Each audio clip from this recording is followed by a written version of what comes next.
नमो अरिहंताणं नमो सिद्धाणं नमो ऐर्याणं नमो वज्रायाणं नमो लोहे सव्यसाहुणम्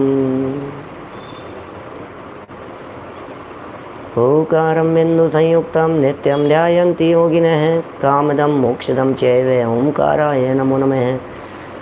अविरल शब्द घनोग प्रक्षालित सकल भूतल मलकलंका मुनिभिरुपासित तीर्था सरस्वती हरतु नो दुरितान् अज्ञानतिमिरान्धानां ज्ञानाञ्जनशलाकया चक्षुरुन्मिलितं येन तस्मै श्रीगुरुवे नमः। श्रीपरं गुरुवे नमः। परम्पराचार्य गुरुवे नमः। सकल कलुष विध्वंसकं श्रेयसां परिवर्धकं धर्म संबंधकं भव्यजीवमनः प्रतिबोधकारकं पुण्य प्रकाशकं पाप प्रणाशकमिदं शास्त्रं श्री संयम प्रकाशनाम ध्येयम् अस्य मूल ग्रंथकर्ता रहे श्री सर्वज्ञ देवास तदुत्तर ग्रंथकर्ता रहे श्री गणधर देवा प्रतिगणधर देवास्ते श्याम वचनानुसारम आसाध्य आचार्य श्री कुंदकुंदामनाय आचार्य सूर्यसागरेण विरचितम श्रोता रहे सावधानतया शृण्वन्तु। मंगलम भगवान वीरो मंगलम गौतमो गणी मंगलम कुंद कुंदाद्यो जैन धर्मोस्तु मंगलम सर्वमंगलमांगल्यम सर्वकल्याणकारिकम प्रधानम सर्वधर्माणां जैनम जयतु शासनम जैनम जयतु शासनम। संयम प्रकाश नाम का ये ग्रंथ है। आचार्य महाराज सूर्य सागर जी साहब द्वारा लिखी गई रचना। ध्यान का प्रकरण चारों प्रकार के ध्यानों के रूप में यहाँ संपन्न हुआ। आर्त ध्यान, रौद्र ध्यान, धर्म ध्यान और शुक्ल ध्यान की चर्चा यहाँ पूरी हुई और अब यहाँ सामायिक की चर्चा को प्रारंभ कर रहे हैं। सामायिक की भी चर्चा वैसे तो बहुत बार आप लोगों के बीच में की है। आज तो कुछ सामायिक प्रतिमा को लक्ष्य में रखकर, माने सामायिक नाम की प्रतिमा जिन जीवों की होती है उनको लक्ष्य में रख कर के यहाँ चर्चा कर रहे हैं। सुंदर प्रकरण है, महत्वपूर्ण है। मैं थोड़ा सा फास्ट चलना चाहता हूँ। थोड़ा सा फास्ट चलते हुए अपन इस ग्रंथ को संपन्न करेंगे जल्दी से जल्दी। 648 नंबर पेज है। सामायिक के समय के आसन व कर्तव्य। बहुत सुंदर प्रकरण है छाबड़ा जी साहब, बहुत ही सुंदर प्रकरण है। सामायिक के समय के आसन क्या हैं और कर्तव्य क्या हैं, ये लिख रहे हैं। सामायिक के समय शरीर की आकृति बिल्कुल सरल एवं सीधी रखनी चाहिए। सामायिक के समय शरीर की आकृति कैसी होनी चाहिए? बोलो, आपको क्या लगता है सामायिक के समय हमारे शरीर की आकृति कैसी होनी चाहिए? तो बोले आकृति बिल्कुल सीधी होनी चाहिए और सरल होनी चाहिए, टेढ़ी बांकी नहीं होनी चाहिए। आड़े टेढ़े ऐसे ऐसे उल्टे सीधे बैठ करके यदि आप करना चाह रहे हो तो बहुत बड़ी गड़बड़ी में हैं आप। ऐसा टेढ़ा बांका नहीं होना चाहिए, ऐसा नहीं करना चाहिए। और काय को स्थिर रखना चाहिए, शरीर को स्थिर रखो, झूमते रहो, झूलते रहो, समझदारी की बातें हैं। सामायिक के समय इधर उधर दृष्टि नहीं दौड़ानी चाहिए। कितना मोटी मोटी बात है। तो सामायिक के समय दृष्टि इधर उधर दौड़ रही है तो फिर काहे की सामायिक कर रहे हो आप? अपनी दृष्टि को उस समय नासिका के अग्रभाग और दोनों भौहों के बीच में रखें, हलने चलने न देवें दृष्टि को।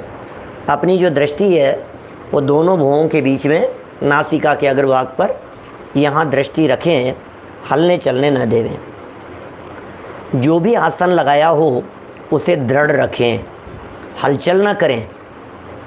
आसन जो भी लगाया है उसको दृढ़ रखो, हलचल मत करो। प्रथम तो आसन विशेष करने की कोई आवश्यकता नहीं है। अब ये महाराज साहब की जो ये बीच बीच में लाइनें आ जाती है ना, ये लगता है कि कैसे दिव्य दृष्टि पुरुष थे। माने ये लाइनें जो हैं, ये लाइनें अध्यात्म की गहराइयों में डूबे हुए व्यक्ति ही कर सकते हैं, हर व्यक्ति नहीं कर सकता है ये। जब महाराज साहब ये कह रहे हैं, पहले तो आसन की चर्चा कर रहे हैं, सीधे बैठो, टेढ़े मत हो, इधर उधर मत घूमो, दृष्टि नहीं घूमनी चाहिए, ऐसे बैठना चाहिए, कमर सीधी रहनी चाहिए, सरल रहना चाहिए, पहले तो ये बातें कर दी। अब जब इस तरह की बातें कर दी तो अपने अध्यात्म के साथ में जुड़े हुए जो आध्यात्मिक लोग होते हैं, नरेश जी लवाड़िया साहब, उन्हें कैसा लगेगा कि यार ये तो क्या क्रियाकांड में ऐसे बैठो, ऐसे करो, ये सब ये कोई सामायिक है इस तरह की, इन चीज़ों में अटकाओगे हमारे को, इनमें उलझाओगे। तो महाराज साहब बीच बीच में ऐसा लगाते हैं झटका, ये कहते हैं आसन विशेष की कोई आवश्यकता नहीं है, क्योंकि आचार्यों ने स्थिर परिणाम को ही सबसे बड़ा आसन माना है। लो, कौन कहे ये बातें हैं? इससे ज़्यादा और विशेष बात क्या हो सकती है? क्योंकि आचार्यों ने हमारे वीतरागी जिन शासन में स्थिर परिणाम को ही सबसे बड़ा आसन माना है। स्थिर परिणाम ही सबसे बड़ा आसन है। भाई आतम जी जबलपुर से बोलो, स्थिर परिणाम ही आसन है। अरे शरीर की स्थिरता में क्या दम है? परिणाम स्थिर हुए या नहीं हुए ये बतलाओ। शरीर से स्थिर हो गया और परिणाम दौड़ रहे हैं तो बोले उसे आसन नहीं कहते। और शरीर स्थिर होने पर जब परिणाम स्थिर होते हैं, जब भाव स्थिर होते हैं, तो उसे योग्य आसन कह करके पुकारा जाता है। क्या बोलो? तो प्रथम तो आसन विशेष करने की ही कोई मैं तो जब लाइन पढ़ी ना तो मुझे ऐसा लगा महाराज साहब आपको पढ़ करके धन्य हो गए हम तो। क्या कौन कहे ऐसी बातें? आज दुनिया में कौन कहेगा? आसन की चर्चा करने वाले तो सारे दुनिया भर में लोग मिलेंगे और फिर कहेंगे स्थिर परिणाम ही सबसे बड़ा आसन है। कौन से आसन से सामायिक की जानी चाहिए? बोलो, पद्मासन से की जानी चाहिए कि खड़गासन से? कौन से आसन से करें? बोले स्थिर परिणामों से करो, ये सबसे बड़ा आसन है। चलो फिर भी और बातें कहते हैं। और समय पर जो मिल जावे उसका एवं पृथ्वी का ही आसन समझ लिया जावे, या पाषाण का, लकड़ी का, पाटा, चटाई या घास आदि का, जैसा भी हो उसी पर ध्यान कर लो, कोई दिक्कत नहीं है। उल्झो मत, दिमाग मत लगाओ। जहाँ आपका सहजता से उपयोग स्थिर हो जावे, मोक्ष भाई, जहाँ जैसा सहजता से हो जावे, लकड़ी का हो, पाटे का हो, चटाई का हो, घास माने सूखी घास का, ग्रीन हरी घास तो हो ही नहीं सकती है, सूखी घास अर्थ समझना चाहिए। उसी पर ध्यान करना शुरू कर देवे, उस पर ही ध्यान करें। 649 नंबर पेज पर देखिए। चलिए आगे बढ़ते हैं, छोटी छोटी सी बातें हैं, बढ़ते चलते हैं। प्रथम, अब आसन की चर्चा कर रहे हैं ना, चूँकि आसन किस प्रकार का होना चाहिए तो उस आसन को समझाने का प्रयत्न करते हैं। प्रथम वाम पाँव को दाहिने जंघा के ऊपर रखें। पद्मासन लगाने की प्रक्रिया बतला रहे हैं। वाम माने होता है लेफ्ट साइड का, बायां वाम लेफ्ट, उस पैर को, लेफ्ट वाले पैर को दाहिनी जंघा के ऊपर रखें। फिर दाहिने पैर को वाम जंघा पर रखें, राइट लेग उठा करके लेफ्ट जंघा के ऊपर रखें, तो ऐसी स्थिति बन जाएगी आपकी। पश्चात अपने वाम हाथ को पैर के ऊपर अपनी गोद में रखें, फिर उसके ऊपर दाहिने हाथ को रखें। समझ में आ रही है बात? लेफ्ट को ऊपर रखें, नीचे रखें, और फिर राइट को उसके ऊपर रखें। बिल्कुल ऐसा ही है। ये ऐसा आसन नहीं होगा, ऐसा आसन होगा। दिगंबर और श्वेतांबर प्रतिमाओं के निर्माण में हमने पहले ऐसा पढ़ा था, अभी मुझे पता नहीं है किस तरह की और बनने लग गई हैं, लेकिन हमने ऐसा पढ़ा था कि दिगंबर प्रतिमाओं में राइट वाला हाथ ऊपर होता है और श्वेतांबर प्रतिमाओं में लेफ्ट वाला ऊपर होता है। लेकिन पिछले कुछ समय से मैंने अमेरिका में और इधर उधर जहाँ दिगंबर श्वेतांबर मंदिर होते हैं वहाँ देखा, तो दोनों ही जगह पर मुझे शायद राइट हैंड ऊपर ही दिखाई दिया। खैर जो भी है, चरणों में तो फ़र्क है। दिगंबरों के चरण, चरण चिन्ह जिसे कहते हैं ना, चरण पादुका, चरण चिन्ह, और श्वेतांबरों के चरण चिन्ह। यद्यपि ये दिगंबर और श्वेतांबर परंपरा में कोई मायना नहीं रखती है इस तरह की बातें, ये सब पद्धति है और बाहरी क्रियाएं हैं। मूल बात तो असली शुद्ध आत्म तत्व की है, प्रयोजनभूत बात तो वो है। आत्मा में कोई चक्करबाजी नहीं है, सीधी सी बात है। आत्मा तो आत्मा है सबका। अब आत्मा में ऐसा नहीं, अच्छा श्वेतांबरों की आत्मा सफ़ेद होती होगी और दिगंबरों की ट्रांसपेरेंट होती होगी क्या बात कर रहे हो, दोनों की एक जैसी होती है, कोई फ़र्क नहीं है। इसलिए किसी तरह के विवाद में नहीं उलझे, किसी तरह के झगड़े में नहीं उलझे।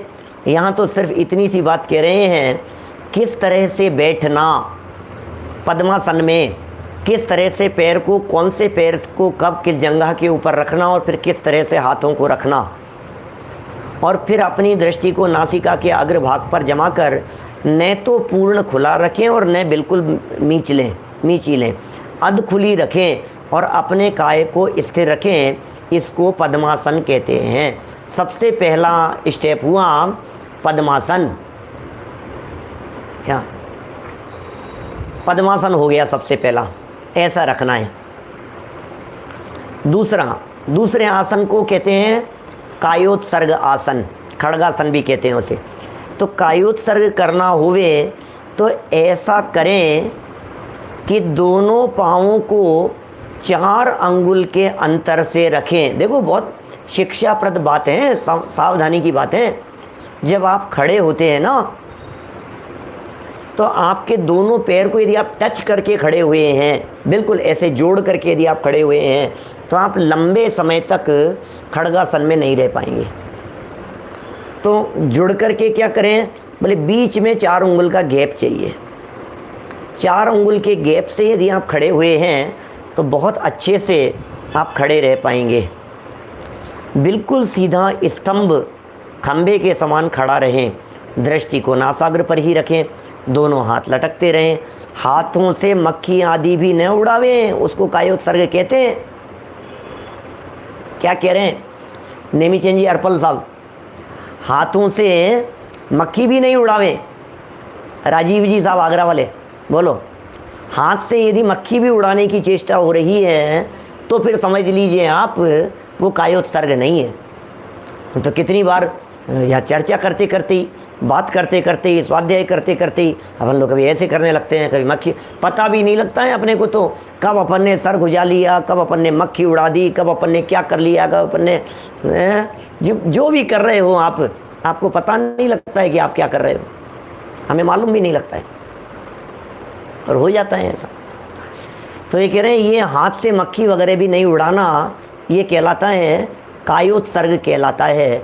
इसे कायोत्सर्ग मुद्रा कहते हैं। फिर देखिए और आगे चलें अपन। आचार्यों ने इन दोनों आसनों को सुखासन कहा है। दोनों ही प्रकार के आसन, पद्मासन हो या खड़गासन हो, इन्हें सुखासन कहा है।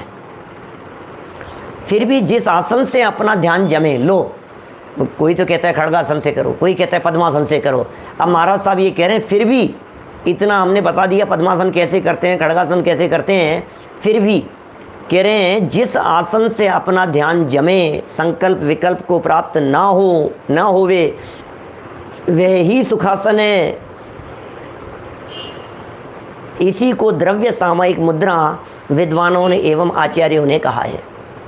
बस मैंने फिर वापस यही बात कहना चाहते हैं, आपका ध्यान जैसे जमे, ज़्यादा संकल्प विकल्प नहीं हो, ज़्यादा आपका उपयोग भ्रमित नहीं हो, बस वही आसन उपयोगी है। हम क्या क्या बात बतलाएं आपको, कहाँ तक इधर उधर भटकाने की बात कहें। मूल मुद्दे की बात ये है, उपयोग नहीं भटकना चाहिए। इसका मतलब देखिए पूरी दुनिया क्रिया प्रधानी है और महाराज क्रियाओं से दृष्टि हटा करके परिणामों की संभाल की बात करते हैं। कई क्रिया जड़ हो रहा, कोई क्रिया में जड़ हो रहे हैं, ये कह रहे हैं भैया परिणामों की संभाल करो। बाह्य क्रिया पर तो दृष्टि है, परिणाम सुधरने बिगड़ने का विचार नहीं है। 238 नंबर पेज पर कहते हैं पंडित जी साहब। 238 नंबर पेज पर लिखते हैं, भाई ये क्रिया पर तो दृष्टि है, परिणाम सुधरने बिगड़ने का विचार नहीं है। प्रमोद जी भाई साहब, अब सारी दुनिया क्रिया क्रिया क्रिया क्रिया क्रिया के ऊपर लगी हुई है क्या? अब ये लिख रहे हैं यहाँ सामायिक करो, और के साथ पद्मासन से करूँ कि खड़गासन से? बोले तू पद्मासन से कर चाहे खड़गासन से कर, क्या समझ में आ रही है? माने तू पद्मासन से मान या खड़गासन से मान, हमें कोई दिक्कत नहीं है। और चाहे जिस आसन से लगा, एक महत्वपूर्ण बात का ध्यान रखना, परिणाम नहीं दौड़ने चाहिए। बस तेरे परिणाम यदि इधर उधर दौड़ रहे हैं तो तेरा सारा किया धरा बेकार हो जाएगा। संकल्प विकल्प यदि चल रहे हैं, आसन स्थिर भी लगा दिया और अंदर में संकल्प विकल्प चल रहे हैं। पारस मामा दौसा से बोलो, माने संकल्प विकल्प चल रहे हैं तुम्हारे। अब कह रहे हैं संकल्प विकल्प जैसे नहीं हो, इसी को द्रव्य सामायिक मुद्रा विद्वानों एवं आचार्यों ने कहा है। विद्वानों और आचार्यों ने इसी को सामायिक मुद्रा कहा है। वास्तविक सामायिक के पात्र तो मुनि लोग ही होते हैं। लो, असली सामायिक तो सच में मुनिराजों के ही होती है, परंतु एक देश सामायिक के पात्र अविरत सम्यक दृष्टि से लगाकर क्षुल्लक एलक पद तक के श्रावक भी होते हैं। एक देश सामायिक एलक क्षुल्लक पद वाले भी वो श्रावक होते हैं, वो ये सब करते हैं, सामायिक आदि होते हैं उनके भी। इसका प्रमाण भाव सामायिक के लिए मिलता है, द्रव्य सामायिक के लिए नहीं मिलता। क्या माने द्रव्य सामायिक कैसा आसन, क्या क्या इस प्रकार की जो बातें हैं ना, वो सब नहीं मिलती हैं। तो भाव सामायिक प्रमुख है, इस बात को हमें ध्यान में रखना चाहिए। चलिए और आगे देखिए, क्योंकि बहुत ज़्यादा ऐसा कोई खोलने जैसी बातें नहीं है, लेकिन समझदारी योग्य ज्ञान की बातें बहुत है। तो ज्यों ज्यों हम पढ़ते चलेंगे त्यों त्यों हमें विशेष ज्ञान की बातें यहाँ मिलती चली जाएंगी। सामायिक के इच्छुक पुरुषों को चाहिए कि जितने भी सामायिक के बाधक कारण हों उनको दूर ही से त्याग देवें। क्या सामायिक के इच्छुक पुरुषों को चाहिए कि जितने भी सामायिक के बाधक कारण दिखाई दे रहे हों, सामायिक में बाधा उत्पन्न करने वाले कारण दिखाई दे रहे हो, दूर से ही त्याग देवें। परिचय एवं उपसर्ग आवें तो उनको सहन करें। परिणामों की आकुलता से साम्य भाव नष्ट हो जाता है। साम्य भाव का नाम सामायिक है। साम्य भाव नष्ट हो गया तो सामायिक नष्ट हो गई। साम्य भाव नष्ट नहीं होने पावे, ये विचार जरूरी है। जैसे भी बन पड़े साम्य भाव नष्ट नहीं हो जावे, जैसे भी बन पड़े साम्य भाव नष्ट नहीं होवे, समता भाव हो, समता भाव रूप परिणाम हो, यही जरूरी है। परिणामों में आकुलता नहीं होवे। समता भाव नष्ट हो गया तो सामायिक नष्ट होगी, आकुलता चालू हो गई तो सामायिक नष्ट हो गई है। जैसे परतंत्र सवारी आदि में बैठना, अब ये सुनो जरा क्या लिख रहे हैं, शब्द थोड़े से ध्यान देने योग्य हैं।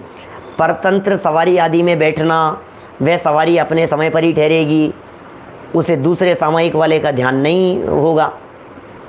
बोलो, माने परतंत्र सामायिक का मतलब हो गया आप ट्रेन में सफ़र कर रहे हो, अब आपके सामायिक का काल हो गया, शाम को 6 बजे सामायिक का काल है, तो आपके सामायिक के लिए ट्रेन थोड़ी ना रुकेगी। आप बस में सफ़र कर रहे हो, अब बस में सफ़र कर रहे हो, अब सामायिक का काल हो गया, अब आप आसन नहीं लगा सकते, खड़गासन पर कुछ नहीं कर सकते हो, तो अब आप कर ही नहीं सकते हो। आप कैसी स्थिति हो जाएगी? तो बोले परतंत्र सवारी में नहीं बैठना, क्योंकि वो सामायिक करने वाले का ध्यान नहीं होगा उसको क्या मतलब सामायिक करने वाले से। इसलिए स्वतंत्र सवारी पर बैठें, जिससे यथा समय सामायिक कर सकें। सामायिक का योग्य काल है ना, संधि काल में जब सामायिक की बात कही गई है, तो योग्य काल में यदि आपको सामायिक करनी है तो आपको बराबर उस समय का ध्यान रखना पड़ेगा। परतंत्र सामायिक नहीं हो, स्वतंत्र सामायिक होगी तो यथा समय सामायिक कर सकेंगे। श्रावक लोगों से इसके लिए द्रव्य की याचना भी नहीं करनी चाहिए। स्वतंत्र सामायिक के लिए या मुझे जाना है, सवारी के लिए, जाने के लिए, गमन करने के लिए, क्योंकि यदि उनसे द्रव्य की उपलब्धि नहीं हुई तो आर्त्र रौद्र परिणाम हो सकते हैं। और भी जो सामायिक में बाधक कारण हो उनको त्याग देवें। अब ये सरलता से बातें कह दी है, ये इससे ज़्यादा और सरलता से क्या बात कही जा सकती थी? सम्यक दर्शन कौन से काल में होता है? सामायिक के काल में ही होगा, साम्य भावों के काल में होगा, शांत परिणामों के काल में होगा, उसी में सम्यक दर्शन की उत्पत्ति हो सकेगी। चलते फिरते तो नहीं होगी, इसमें तो कोई बात नहीं है। लड्डू खाते खाते तो आत्मा का अनुभव नहीं होगा, पंचेंद्रिय के विषयों में प्रवृत्त होते होते तो आत्मा का अनुभव नहीं होगा। ओम प्रकाश जी जोगी साहब, माने सम्यक दर्शन की प्राप्ति यदि आपको करनी है तो कम से कम भाव सामायिक की तो ज़रूरत है ना। और देखिए, जब सामायिक प्रारंभ की जाती है तब नियम करना पड़ता है कि मैं जब तक सामायिक करूँगा तब तक मेरे शरीर पर इस प्रकार का दागीना या इतने वस्त्र अथवा 3.5 या 3 हाथ चौतरफा ज़मीन के सिवाय नियमित समय तक सबका त्याग है। सामायिक के समय इस तरह का त्याग किया जाता है।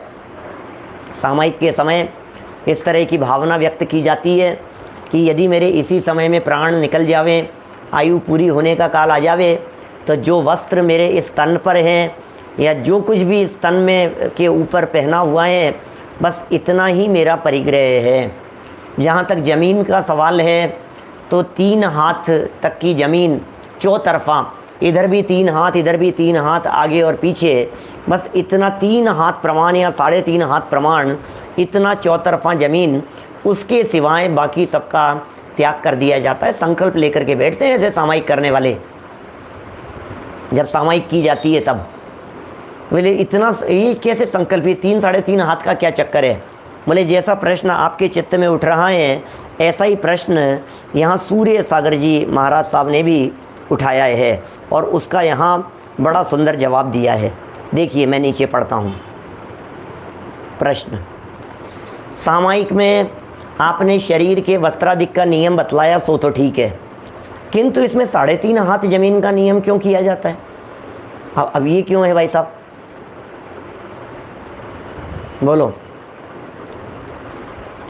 कैसे हो गए 3.5 हाथ के नियम की? चक्कर ही समझ में नहीं आ रहा है। तो बोले संसार में रहते हुए प्राणियों के कर्म का उदय सब जगह मौजूद है। सब जगह संसार में, जगत में जीवों के कर्म का उदय तो सब जगह मौजूद है। नहीं मालूम कौन कर्म की प्रकृति किस समय उदय में आ जावे और उपसर्ग के उपद्रव को सहन करते गिर पड़े, तो उपसर्ग आने पर भी सामायिक से नहीं चिघूंगा, इस प्रतिज्ञा में दूषण आ सकता है। क्योंकि सामायिक लेते समय ये प्रतिज्ञा लेकर के बैठे थे, अरे किसी भी तरह का कोई दूषण आ जावे, विकृति आ जावे, उपसर्ग आ जावे, पशु आ जावे, किसी तरह का उपद्रव हो जावे, तो भी मैं सामायिक नहीं छोड़ूंगा, ये प्रतिज्ञा लेकर के बैठे थे। और आज क्या हुआ है कि अब मान लो उपसर्ग आ गया, कर्म का उदय आ गया, पाप कर्म का उदय आ गया, चक्कर आ गए, गिर पड़े, तो अपन ने जितनी भूमि की अपन ने नियम लिया था, 3.5 हाथ भूमि, 3.5 हाथ भूमि चौतरफा की अपन ने सोच ली, तो गिरेंगे तो अपना जो शरीर होता है ये 3.5 हाथ से ज़्यादा नहीं होता। रश्मिकांत जी पारिक साहब सूरत वाले, तो ये जो है अपने शरीर की हाइट ही इतनी होती है। हर व्यक्ति अपने खुद के हाथ के हिसाब से 3.5 हाथ का ही होता है। अपना इतना हाथ, उसको 3.5 से मल्टीप्लाई कर लीजिए, आपकी हाइट निकल आएगी, खुद की हाइट, आपकी जितनी हाइट है, ऐसा है। तो आचार्य कितना प्रैक्टिकल सोचते हैं, आचार्य देव, आचार्यों ने कितना प्रैक्टिकल बात कही है कि 3.5 हाथ तक की ज़मीन, अरे ज़मीन मकान दुकान सबके प्रति मैं ममत्व परिणाम का त्याग करता हूँ, सबके प्रति अपनेपन का त्याग करता हूँ, कुछ भी नहीं है मेरा। 2 घड़ी के लिए सर्व पदार्थों के प्रति विकल्प तोड़कर मैं अपने स्वभाव में रमने जमने का प्रयत्न करता हूँ।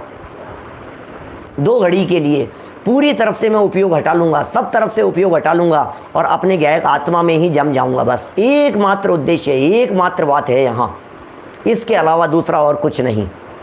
देखिए फिर क्या कह रहे हैं ये, इसलिए सामायिक करते समय 3.5 हाथ जमीन का परिग्रह और शेष रखे का त्याग देवें। गाड़ी में चलते हुए सामायिक नहीं करनी चाहिए, क्योंकि कहाँ तो सामायिक मांडी जाती है और कहाँ पूरी होती है। अब बोलो, सामायिक जब आपने की है, जिस जगह पर आपने प्रतिज्ञा ली है बैठे बैठे, तो सामायिक की प्रतिज्ञा तो यहाँ मांडी है, आपने प्रतिज्ञा की है, और जब पूरी हुई थी तो आप कौन सी जगह पे पहुँच गए थे, और आपने प्रतिज्ञा तो 3.5 हाथ की ली थी। तो बोले ये चलते चलते गाड़ियों के अंदर सामयिक नहीं होती, इसीलिए यहाँ पर सामयिक के संदर्भ में ये बात कही पीछे कि स्वतंत्र वाहन होना चाहिए, परतंत्र वाहन आपके पास में नहीं होना चाहिए। और वैसे तो मुनिराजों की होती है, सवारी तो होती ही नहीं है मुनिराजों के, इसलिए पद विहारी होते हैं, जचे जहाँ रुक गए, जचे जहाँ चल दिए, वे तो स्वतंत्र विचरण करते हैं, स्वाधीन विचरण करते हैं। न तो स्थान का ही नियम रहता है, न समय का ही नियम रहता है, तथा अन्य भी अनेक दोष नहीं टलते, एवं मुसाफिर लोग लड़ते भी हैं, धक्का मुक्की भी होती है, तो उस समय परिणामों में किस प्रकार शांति रह सकती है। ये सब सवारी में गमन करते हुए, इधर उधर घूमते फिरते हुए सामयिक करने का यहाँ निषेध कर रहे हैं। टीटी आ जाएगा, टिकट चेक करेगा, मांगेगा, दूसरा व्यक्ति आ जाएगा, पूछेगा, आपसे बात करने लगेगा, हिलाएगा, दुनिया भर की झंझटें हैं, वो बराबर नहीं है भैया, ये सब करने योग्य नहीं है। देखिए और क्या कह रहे हैं, ऐसे अवसर पर सामयिक का मुख्य कारण जो साम्य भाव है वो नहीं रहता। लोगों को दिखाने मात्र का सामयिक मायाचार रूप है। लो ये जो बातें कहते हैं विनोद दोषी जी साहब, अहमदाबाद वाले, पालड़ी वाले, ये कह रहे हैं लोगों को दिखाने के लिए सामयिक थोड़ी ना होती है। तुम क्या कर रहे हो, दूसरों को दिखाने के लिए कर रहे हो क्या? क्या ये सामयिक तुम दूसरों को दिखाने के लिए कर रहे हो क्या? सामयिक में विधि है, सामयिक में प्रक्रियाएं हैं, सामयिक के अंदर पूरी प्रोसेस है, प्रतिज्ञाबद्ध होकर के हैं। और इस सामयिक के काल में जो उपयोग की एकाग्रता का किया जाने वाला प्रयास है वो ध्यान कहलाता है। आधाराधेय संबंध कह सकते हैं, मतलब ऐसा कह सकते हैं, सामयिक बेस है ध्यान के लिए। चिंतन की दृष्टि से दोनों एक जैसी दिखाई देगी, तो दिखाने के लिए सामयिक होगी क्या भाई? विपिन जी फिरोजाबाद, सामयिक दूसरों को दिखाने के लिए कर रहे हो, सामयिक प्रदर्शन के लिए कर रहे हो, सामयिक खेल है, सामयिक नाटक है, प्रदर्शन मात्र है, दुनिया देख देख करके तारीफ करे, ओ सामयिक कर रहे हो, सामयिक कर रहे हो। क्या दम है ऐसे दिखाने में? अरे आत्म परिणामों की निर्मलता के लिए सामयिक की जाती है, दूसरों के लिए नहीं की जाती है। उल्लास भाई, सामयिक यदि दिखाने मात्र के लिए की जा रही है तो महाराज साहब लिख रहे हैं, सुनो ये तो मायाचार रूप है। ओहो क्या बताएं, यदि ये सामयिक दूसरों को दिखाने मात्र के लिए है तो ये सामयिक तो मायाचार रूप है। इस सामयिक में तो मायाचारी है। अतः गाड़ी में सामयिक करना असंगत है, गाड़ी में सामयिक करना असंगत है, गाड़ी में सामयिक करना योग्य नहीं है। चलिए आगे बढ़ें। यह भी विचारणीय बात है कि जो गृह त्यागी पुरुष होते हैं वे आदर्श पुरुष होते हैं। ये भी एक विचारणीय बात साथ में जोड़ रहे हैं कि जो भी गृह त्यागी व्यक्ति होते हैं वे आदर्श पुरुष होते हैं। उनको चाहिए कि वे कभी भी सवारी में न बैठें, तो आदर्श हैं भैया, आदर्श पुरुष हो। अब ये सब त्यागी व्रती, संयमी, पंचम गुणस्थानवर्ती, प्रतिमाधारी, उन जीवों की बात चल रही है कि तुम तो आदर्श हो, तुम क्या सवारी में चलोगे। और सुनो, तुम नीचे देख करके चलने की भावना भा रहे हो, अभी तुम प्रतिमाधारी हो गए हो, अभी तुम पंचम गुणस्थानवर्ती हो गए हो।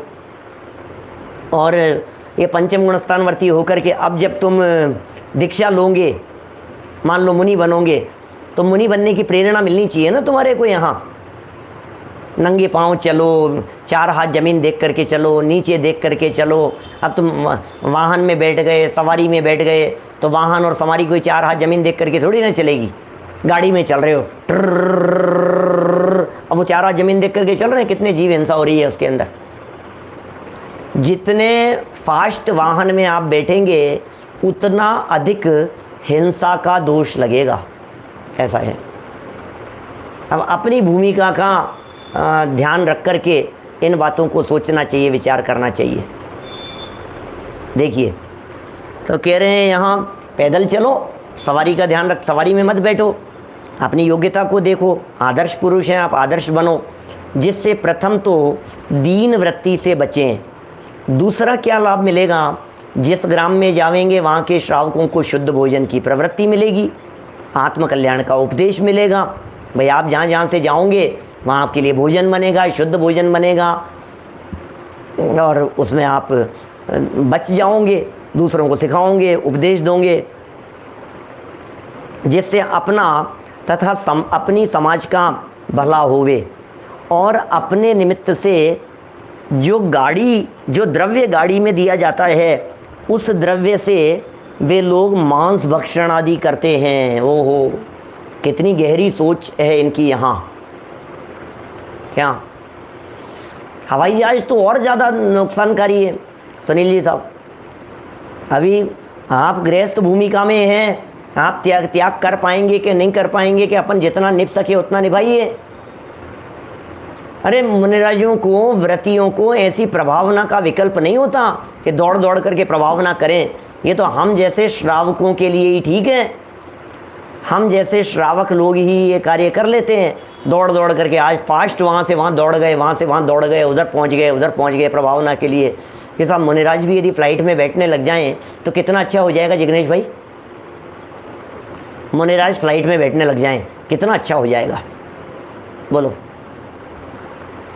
बहुत ही अच्छा हो सकता है। गांव गांव में चले जाएंगे, देश में, दुनिया भर में, विदेशों में दिगंबर मुनिराज फ्लाइट में बैठ करके जा रहे हैं। कैसा होगा? नहीं हो सकता, नहीं हो सकता, योग्य नहीं है। इसलिए हमारे दिगंबर मुद्राधारी कहीं भी विदेशों में नहीं जाते हैं, इसलिए विदेशों में प्रचार प्रसार उस तरह का नहीं दिखता है। मैं जब पढ़ता था लाडनू में तो मुझे कहाँ इस तरह का कि तुम समण बन जाओ और तुम्हें भेजेंगे ऑस्ट्रेलिया। कब की बात कह रहा हूँ मैं, बहुत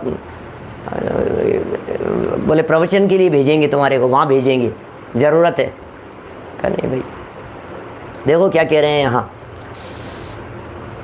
ये कह रहे हैं अभी आपने जो द्रव्य दिया, आपने जो उसको वो दिया, क्या बोलते हैं, पैसा दिया, टिकट खरीदा, उस पैसे से वो लोग शराब पिएंगे, मांस भक्षण करेंगे। अब क्या करें बोलो, अब क्या करें ऐसी स्थिति में? मैं जानता हूँ ये बातें अपन लोगों के लिए नहीं हैं, अपन लोगों के स्तर पर भी नहीं है। आप लोग जो सुन रहे हैं, आप लोगों से भी इस प्रकार की कोई अपेक्षा नहीं रखी जाती कि आप वाहन कम कर दें, कि उपयोग कम कर दें, कि उसे छोड़ देवें। क्योंकि मैं तो खुद ही बैठता हूँ, तो मैं कैसे उपदेश दे सकता हूँ इस बात के बारे में। लेकिन वो अपनी भूमिका में, माने गृहस्थों की भूमिका में वो चीज़ निभती भी नहीं है। क्योंकि अपन तो कितना दौड़ते हैं और कहाँ तक जाते हैं। चक्रवर्ती सम्राट बनने वाले शांतिनाथ स्वामी, कुंथुनाथ स्वामी, अरनाथ स्वामी तो रथ में बैठकर, वाहन में बैठकर, घोड़े पर बैठकर और 6 खंड को जीत करके आए, सारी पृथ्वी को। चक्रवर्ती भी थे ना, 6 खंड को जीतने वाले। पूरी धरती पर, पूरे भारत क्षेत्र के ऊपर अखंड एक शासन चलता था, शासन चलता था उनका, अखंड शासन चलता था। तो घूमते थे, दौड़ते थे, इतनी सेना ले जाएंगे, इतने पैदल ले जाएंगे, इतने लोगों का खाना बनेगा, भोजन बनेगा, कौन पानी छानेगा, कौन तैयारी करेगा, कौन क्या करेगा, कहाँ से प्रासुक भोजन होगा, लाखों करोड़ों लोग जाएंगे तो क्या बनता होगा। अनाप शनाप सोचो आप। ठीक है, जो है सो है, उनकी भूमिका है। 4था गुणस्थान है, उससे ऊपर नहीं है। पंचम गुणस्थान वर्ती की बातें कर रहे हैं यहाँ पर। अभी उनका तो 4था ही गुणस्थान था 6 खंड को जीतने के समय में। क्या बोलो, अभी आगे आने वाले समय में नहीं मालूम क्या होगा, भगवान जाने क्या होगी स्थितियाँ। लेकिन इन्होंने तो, महाराज साहब ने इतना स्पष्ट कह दिया कि जो द्रव्य आपने गाड़ी में दिया है, उस द्रव्य से, द्रव्य माने पैसे से, वे लोग मांस भक्षण आदि करते हैं, उस पाप से बचे एवं उस पैसे से समाज का हित किया जावे। इस प्रकार का व्रतियों का आचरण होना चाहिए। यदि कहीं पर आवश्यक जाना हो और गृहस्थ लोग अपने साथ ले जावे, तब साथ चला जावे, किंतु द्रव्य की याचना कभी नहीं करनी चाहिए। क्योंकि व्रती होकर याचना अयोग्य है। व्रतियों के लिए याचना करना योग्य नहीं है। ठीक है ना? इस प्रकार व्रती तथा व्रत का अनादर होता है। अतः शांति के साथ व्रत पालना चाहिए। याचना सर्वथा कदापि नहीं करनी चाहिए। याचना कदापि नहीं करनी चाहिए, सर्वथा नहीं करनी चाहिए याचना, है ना? आगे बढ़िए। व्रत प्रतिमा में जो सामायिक कहा है सो वह अतिचार सहित है। क्या? अब अतिचार सहित है व्रत प्रतिमा में। अब देखिए एक दूसरी प्रतिमा में कहा, अब थोड़ा सा टेक्निकल पॉइंट है, समझने जैसा है। क्या? सुनील जी जरा साहब, क्या पॉइंट है, टेक्निकल पॉइंट, कि दूसरी प्रतिमा में भी सामायिक का, दूसरी प्रतिमा में 12 व्रत हैं, 5 अणुव्रत, 3 गुणव्रत, 4 शिक्षा व्रत, और शिक्षा व्रतों में सामायिक है, सामायिक प्रोषदोपवास भोगो भोग परिमाण अतिथि संविभाग, तो सामायिक भी है उसमें। ये कौन सी प्रतिमा में, दूसरी में, और तीसरी प्रतिमा का नाम ही सामायिक है। क्या दूसरी प्रतिमा सामायिक प्रतिमाएं हैं, सामायिक नहीं, दूसरी प्रतिमा में सामायिक है 12 व्रतों में, और तीसरी प्रतिमा का नाम ही सामायिक है, वो सामायिक प्रतिमाएं हैं। तो क्या फ़र्क है उनमें? तो कहा व्रत प्रतिमा में जो सामायिक का है वो अतिचार सहित है, उन अतिचार एवं दोषों को दूर करने के लिए ये तीसरी प्रतिमा ग्रहण की जाती है। यदि तीसरी प्रतिमा ग्रहण करने पर भी वैसी ही प्रवृत्ति बनी रहेगी तो तीसरी प्रतिमा ग्रहण करना ही व्यर्थ है, और यदि तृतीय प्रतिमा ग्रहण की है तो उसके शास्त्रोक्त अतिचार को अवश्य दूर करने चाहिए।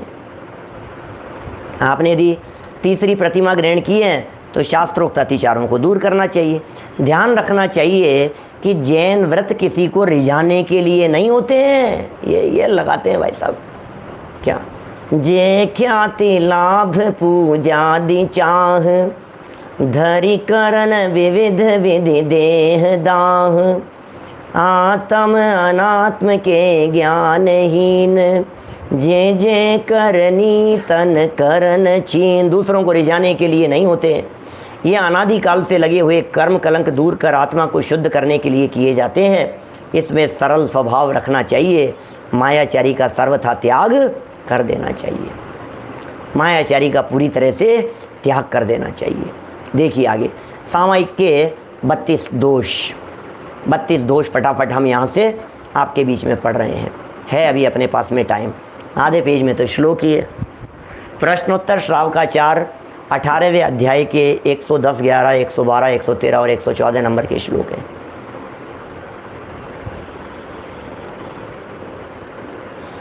देखिए, अनादृतश्च तब्धः स्यात्, प्रवृष्टः परिपीडितः, दोलायितो कुशितोऽपि भवेत् कच्छ परिगितः, मत्स्योद्वर्तो मनोदुष्टो वेदिका बद्ध एवं हि, भयो विभ्यत् भवेद् गौरवो गौरवस्तथा,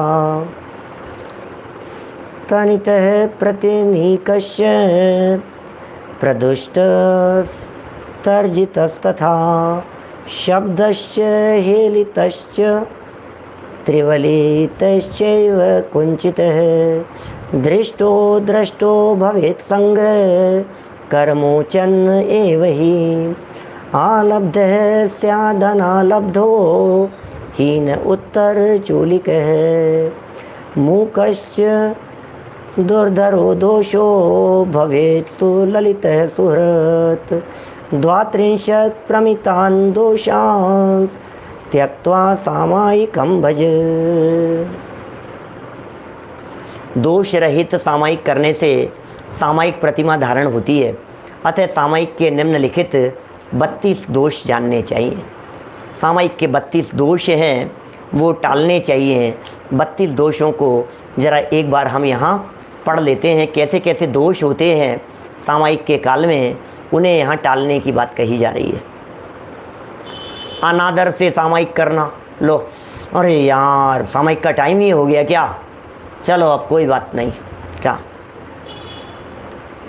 देखो अनादर से सामायिक करना नंबर 1, ठीक है भैया, अनादर नहीं होना चाहिए सामायिक के प्रति।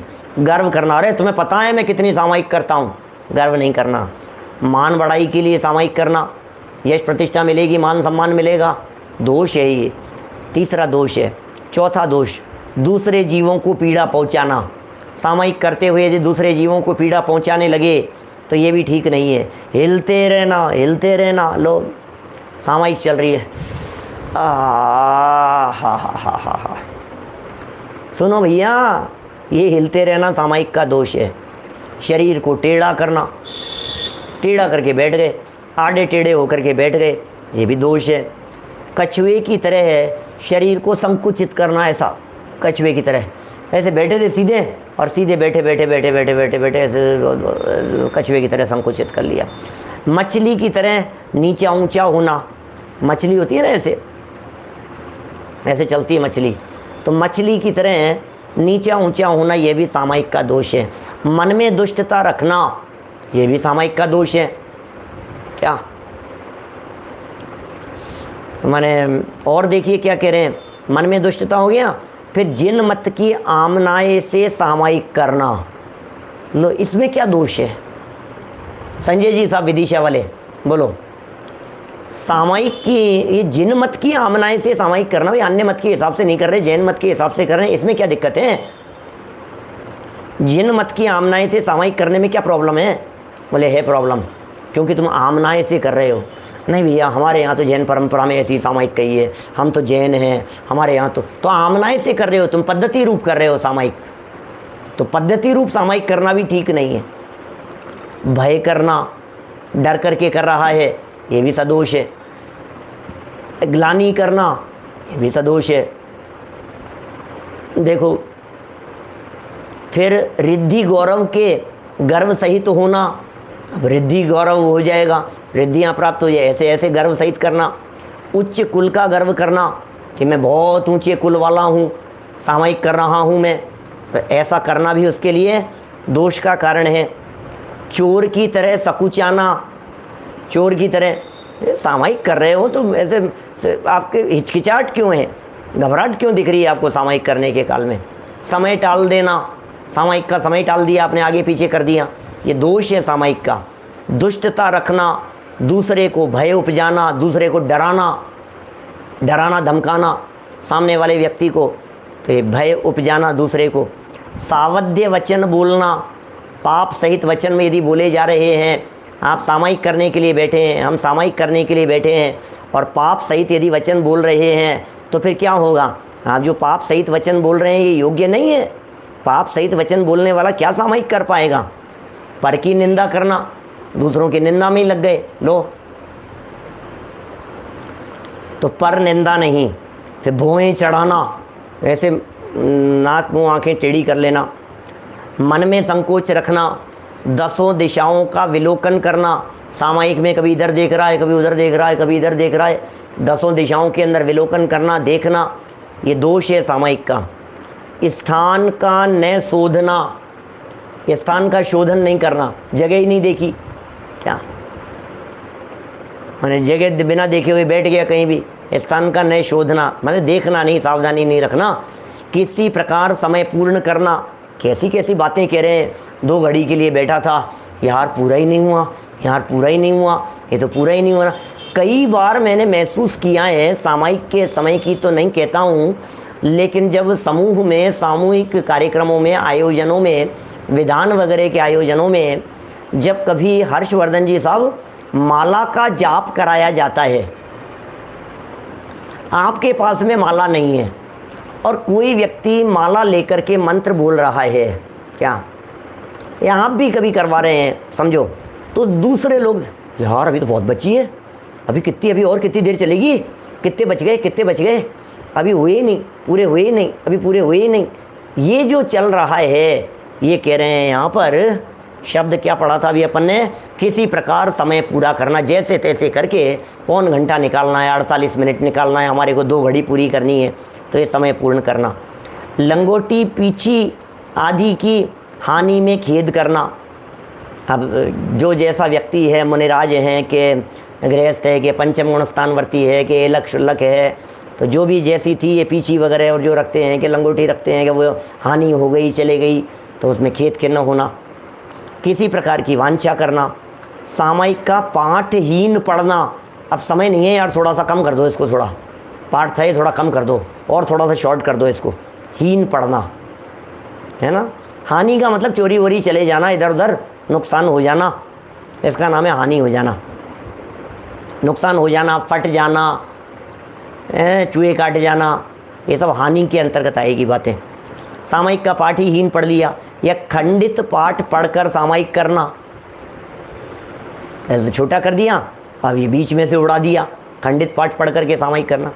सामायिक में गूंगे की तरह बोलना, लो सामायिक कर रहा है, अब ये तो सामायिक में बैठा हुआ है, गूंगे की तरह बोलता है। गूंगे कैसे बोलते हैं?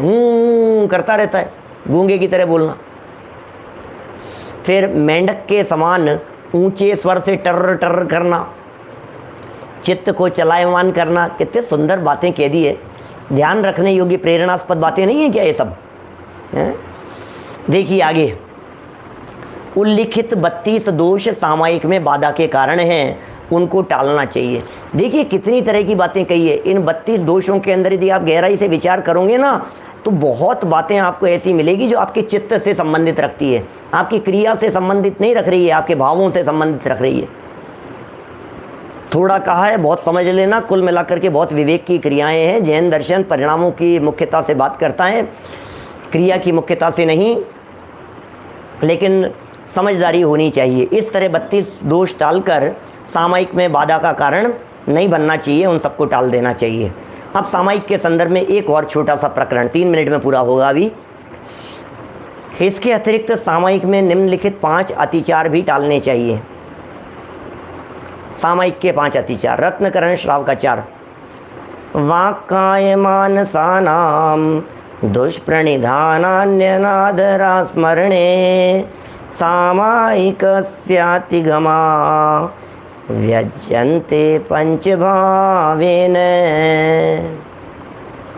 सामायिक के 5 अतिचार कहे हैं। रत्नकरण श्रावकाचार्य समंत भद्राचार्य देव 105 नंबर के श्लोक में कहते हैं कि 5 तरह की ऐसी बातें हैं जो अतिचार स्वरूप दिखाई देती है, सदोष दिखाई देती है। ऐसा लगता है कि ये 5 प्रकार की बातें होंगी, तो यदि आपने की सामायिक के काल में तो आपको दोष लगेगा उसमें। इन अतिचारों को टालना चाहिए, ये अतिचार नहीं होने चाहिए।